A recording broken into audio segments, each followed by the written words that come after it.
শুভেচ্ছা জানাচ্ছি যারা আমাকে শুনছেন। আমাদের জাতীয় জীবনে এই মুহূর্তে সবচেয়ে গুরুত্বপূর্ণ বিষয় বাংলাদেশের অন্তত ১৩টি জেলায় ভয়াবহ বন্যা এবং বানভাসী বিপর্যস্ত মানুষ।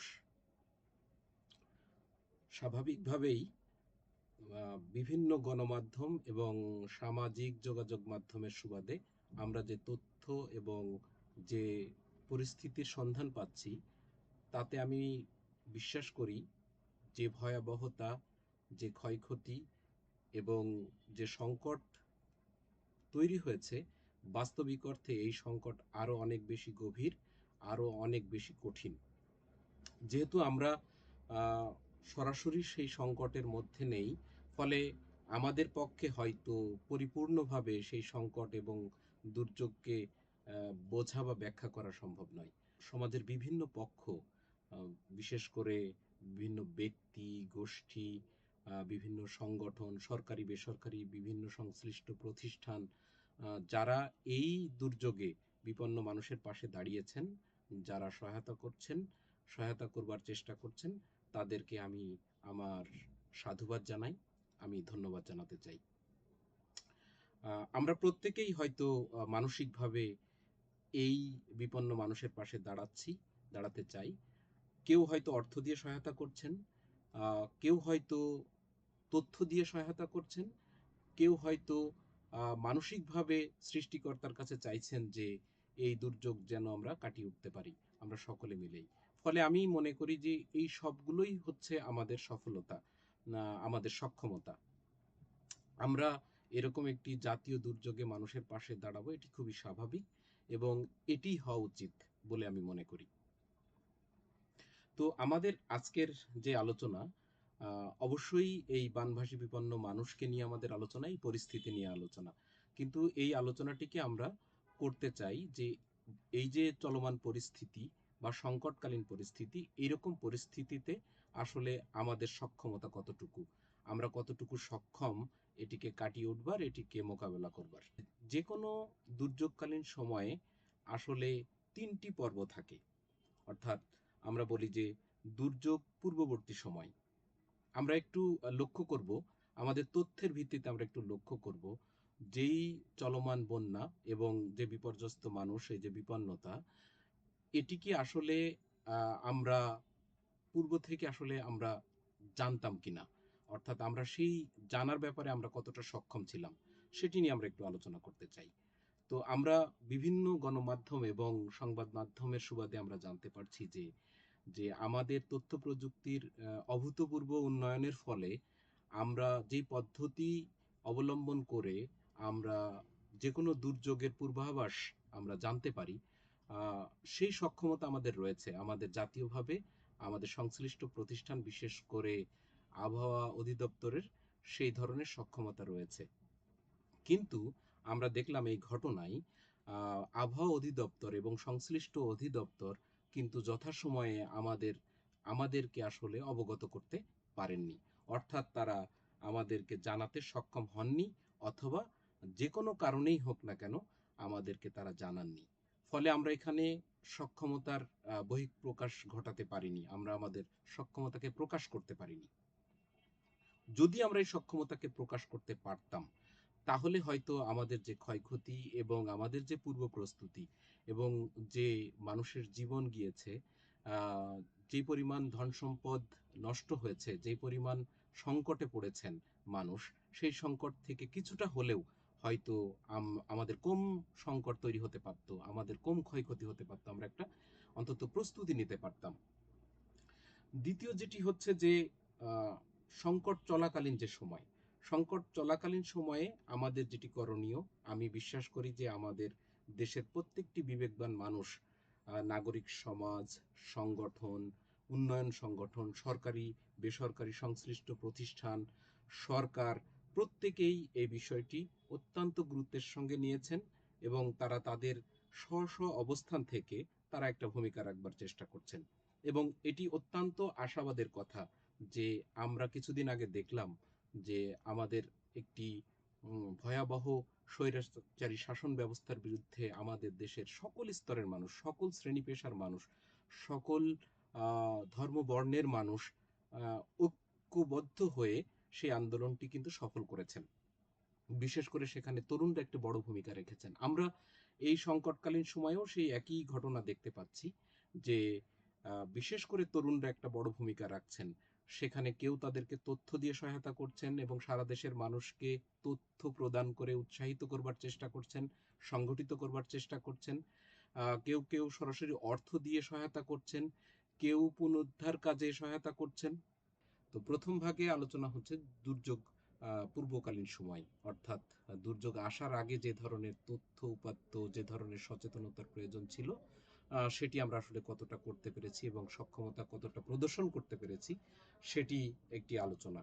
তো আমরা বিভিন্ন সংবাদ মাধ্যম এবং সামাজিক যোগাযোগ মাধ্যমের সুবাদে আমরা জানতে পারলাম যে আসলে আমাদের তথ্য প্রযুক্তি এবং আমাদের যে সক্ষমতা রয়েছে রাষ্ট্রীয়ভাবে সংশ্লিষ্ট প্রতিষ্ঠানে যে সকল সক্ষমতা রয়েছে, সেই সক্ষমতা আসলে আমরা কাজে লাগাতে পারতাম এবং দুর্যোগ পূর্ববর্তী সময়ে যদি আমরা এই ঘটনাটি জানতে পারতাম, আমরা যদি অবগত হতে পারতাম, তাহলে দুর্যোগে যে ক্ষয়ক্ষতি এবং যে ক্ষতিগ্রস্ততা তৈরি হয়েছে সেটি অনেকাংশেই কমিয়ে আনা সম্ভব ছিল।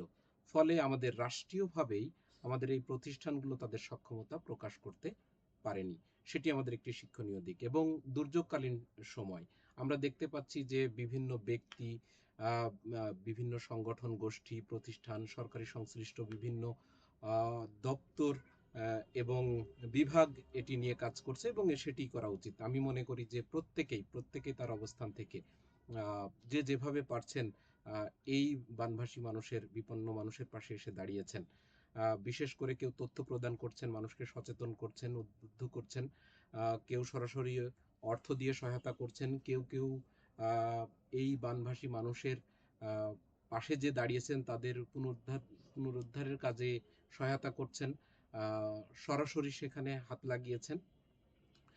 এটি হচ্ছে চলমান সময় এবং এই কাজটি আমাদেরকে আরো গভীরভাবে করতে হবে। বিশেষ করে আমি সামাজিক যোগাযোগ মাধ্যম, গণমাধ্যমের সুবাদে জানতে পারলাম যে বিশেষ করে তরুণ জনগোষ্ঠী তারা এখানে একটি বড় ভূমিকা রাখছেন এবং সেটাই প্রত্যাশিত। এর পরবর্তীতে আমরা দেখব যে বন্যা পরবর্তী বা সংকট পরবর্তীকালীন সময়, সব সংকটেরই আসলে একটা পরবর্তী সময় থাকে। সেই সময়ে আসলে আমাদের অনেক কিছু করবার রয়েছে। বিশেষ করে যেই ঘটনাটি ঘটলো, এই ঘটনা থেকে আসলে আমরা কি শিখলাম, আসলে কোথায় আমাদের উন্নয়ন করার সুযোগ ছিল, কোথায় আমরা আমাদের সক্ষমতাকে প্রদর্শন করতে পারতাম, আমাদের জানা বোঝাকে কাজে লাগাতে পারতাম, আমাদের অভিজ্ঞতাকে কাজে লাগাতে পারতাম, সেটি আমাদের মনে হয় এখান থেকে একটি বড় জায়গা হবে যে এই পরিস্থিতি আমরা নিশ্চয়ই একদিন কাটিয়ে উঠবো, কিন্তু এই পরিস্থিতি থেকে আমরা আসলে কি শিখলাম এবং সেটি আমরা পরবর্তীতে কিভাবে কাজে লাগাবো। তো এই সংকটকালীন সময়ে যারা সরাসরি এই কাজের সঙ্গে যুক্ত রয়েছেন, আমি বিশ্বাস করি যে কয়েকটি সরাসরি শিক্ষণ আমরা পেলাম। একটি হচ্ছে যে জাতীয় ঐক্য, অর্থাৎ এরকম একটি সংকটকালীন সময়ে যে ধরনের জাতীয় ঐক্যের প্রয়োজন হয়, দল মত নির্বিশেষে প্রত্যেকেই এখানে সহযোগিতা করছেন এবং করবেন, সেটি খুব গুরুত্বপূর্ণ। এবং তথ্য প্রদান করা, আমরা আরেকটি জিনিস এখানে দেখতে পেলাম যে সামাজিকভাবে সচেতন করা, প্রত্যেক মানুষকে তথ্য প্রদান করে সচেতন করা, সেটি অত্যন্ত গুরুত্বপূর্ণ কাজ। আমরা দেখলাম যে এরকম সংকটকালীন সময়ে শুধু রাষ্ট্রের প্রতিষ্ঠান এবং রাষ্ট্রের পক্ষে হয়তো একা কাটিয়ে ওঠা সম্ভব হয় না। সে কারণে সব ধরনের শ্রেণী পেশার মানুষের এটার সঙ্গে সম্পৃক্ত হওয়া দরকার। কেউ অর্থ দিয়ে সহায়তা করবেন, কেউ হয়তো বুদ্ধি পরামর্শ দিয়ে সহায়তা করবেন, কেউ তথ্য দিয়ে সহায়তা করবেন। যিনি হয়তো কিছুই করতে পারছেন না, তিনি হয়তো তার মানসিকভাবে তার সৃষ্টিকর্তার কাছে প্রার্থনা করবেন যাতে এই দুর্যোগ মানুষ কাটিয়ে উঠতে পারে এবং একটি স্বাভাবিক পরিস্থিতি তৈরি হয়। আমাদের এই সংকট আমাদেরকে শিক্ষা দিচ্ছে যে আহ, সম্পদ এবং মানুষের যে আনুষঙ্গিক বিষয়, আহ, সেগুলো অত্যন্ত গুরুত্বপূর্ণ, কিন্তু তার চেয়ে অনেক বেশি গুরুত্বপূর্ণ মানুষের জীবন। আমাদের প্রথম অগ্রাধিকার দেওয়া উচিত হবে এবং আমাদের অগ্রাধিকার দিচ্ছি আমরা যে মানুষের জীবন রক্ষা করা। অর্থাৎ জীবন রক্ষা করতে পারলে হয়তো সম্পদ কোনো না কোনো ভাবে আমরা একসময় তৈরি করতে পারবো বা অর্জন করতে পারবো।